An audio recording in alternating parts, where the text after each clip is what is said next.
My background was in education, and I've been teaching for sort of 7 or 8 years, working in various welfare roles and curriculum roles, and I loved that. But as is so often the case in teaching, talent gets promoted and you get removed from the classroom. We work with the girls either for half day or for a full day, and we run a number of workshops with them on various things that we think are really important to be a successful girl.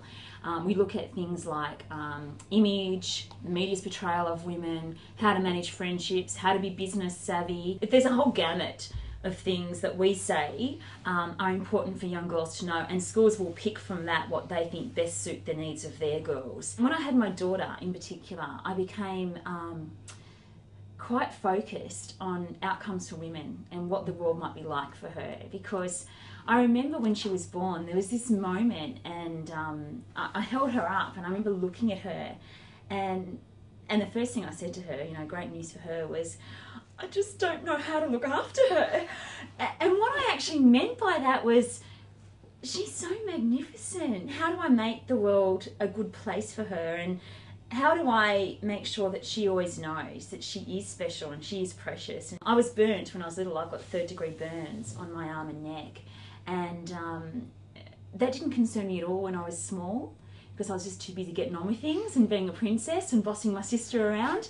But when I hit adolescence, absolutely, I let that define me, and I thought that that was going to hold me back from achieving, and it was going to mean that I would never be loved. And I think for many girls, that self-hatred is almost a rite of passage. When I had the idea to start Enlighten and to start a business that was going to inspire girls, I thought of Francesca straight away.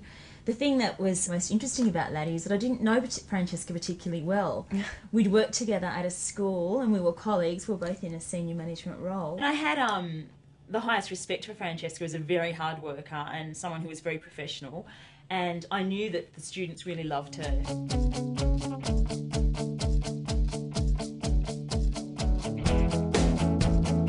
It's all about empowering teenage girls, and I love that. And they've never had presenters come in to work with them and not to just share their knowledge, but to really listen to what they have to say. Well, we're both teachers, and we both have daughters, so how could you not want to change things for young women? Make things better. We're very positive, proactive people. So I don't want to just pick up the pieces. I don't want to just talk to girls when they've developed eating disorders or when they're already self-harming or when they've engaged in really dangerous behaviour and they've developed a binge drinking issue. I want to talk to them before that happens. We want to give them the tools. What we've got is a generation of young girls who are dealing with very adult issues, but they only have childlike strategies to fall back on.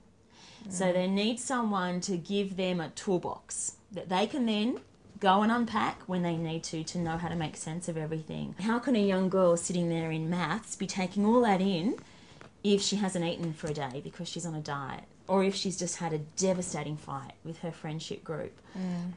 She can't. Those issues are the real pressing issues that she is dealing with. We need to work with that stuff first before girls can reach their academic potential. And if she's got the toolbox then to deal with all those things, then she can focus a little more perhaps on that maths class.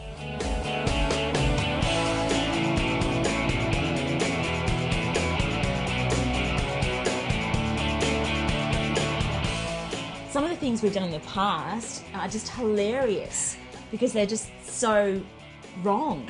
What were we thinking? What were we thinking? But that's I'm great. glad we did it. We so glad, because that's how we learn. Because after everything that we do, we sit back and we say what worked and how can we make it even better. And if we sit back and we go, well, that bit just didn't work, that's okay. That's a learning experience as well. There's never been this despair that, oh my God, now we just stuffed that up. I mean, the first event we ran, I think we ran at a loss of about $20,000. We may, yeah. But it didn't get us down. We eventually broke even. And so I guess it would have been very easy at that point to think, well, maybe the idea isn't solid. But we knew the idea was solid. It was just the way in which we're executing it. Just needed tweaking. So we had to say, well, out of that, what worked, what didn't work, and if we eliminate the didn't works and try and go back around it a different way, navigating and working out different paths to get to that sort of final destination.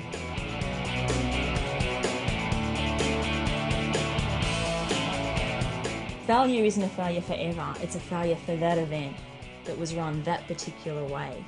So if you just keep tweaking, you can kind of get there in the end. That's right. You've got to keep working on it. Keep in the positives too. Yeah. There will be challenges that will come up, and if you're constantly searching the negatives, it doesn't help really. Well, in the early days, the decision around our roles within the business was discussed really openly and honestly.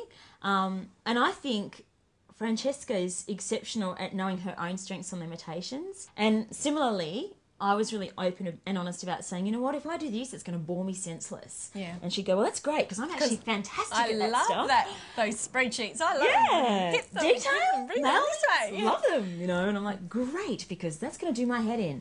So Francesca was, you know, busy girl, and I was ideas girl, and that was what the business needed. I think the decision for us to then move the business to the next level, sort of 12 months ago, was made simpler by the fact that we were again both very honest about our strengths and our limitations, and the business had to come first. So we were getting very busy, and it was no longer possible for Fran, with a new little girl who was only about 7 months old at the time that we made this decision, to have continued to have my back the way she had. We knew we had to redefine how things were working. The business was of the utmost importance to me, and it really needed to grow. So we decided that Danny would still do that working on it bit and take on a CEO role, and we would employ someone else to work in it. And the business was ready at that point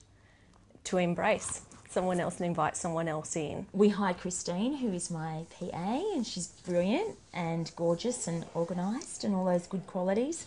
And that's meant that Fran can have the time she needs with her family.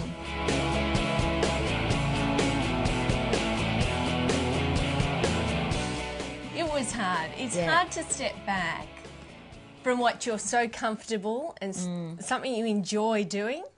It's just imperative, if you do take a partner on, that you've got to realise that that is a long-term commitment, and you will both go through different stages within that partnership where you can give more and where you'll have to perhaps give less.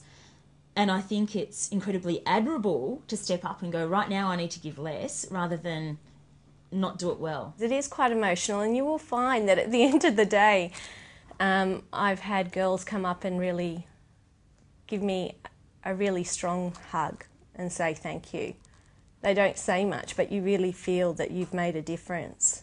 We go in and we say to girls, you are all kinds of amazing. They don't often get messages that are that positive.